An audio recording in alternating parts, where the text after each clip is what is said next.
คิงเมื่อ52ก็นั่งงูบกันน้ำไหลมีเผาหูหันจอมก็เลื่อนเล่าแหลงเฮ็ดข้อมันแกนไว้ลองหากันถึงเมื่อใน52ก็เลยอยู่ยานมีไก่ไว้เจียงในก็ก็ลืมอำลาดก็หูถึงอยู่เลื่อนเล่าแหลงหูถึงตั้งหัก52ในมันคืมใจย้อนสู่อยู่ไว้อย่ามีตังเจ็บตังจังสั่ง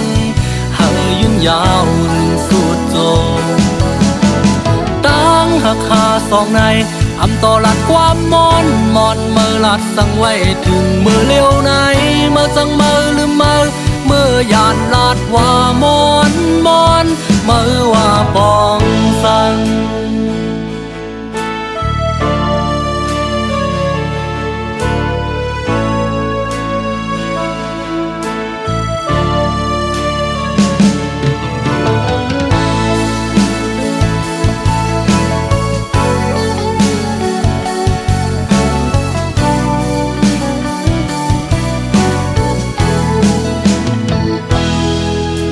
ยันใจเป็นย้อนกอบเงิน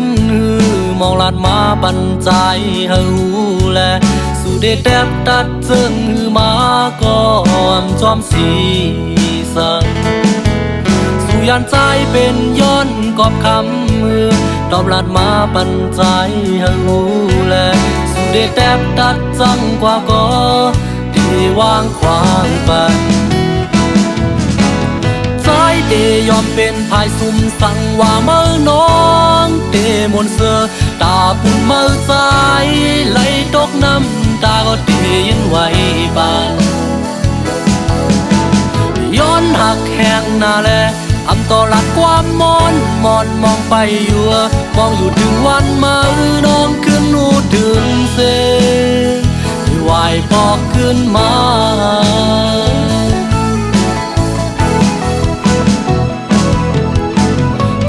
เดยอมเป็นภายซุ่มสั่งว่าเมื่อน้องเดมนเสือตาปุ่นเมื่อใจไหลตกน้ำตาก็เดยิ้มไว้ปันย้อนหักแห้งหน้าแล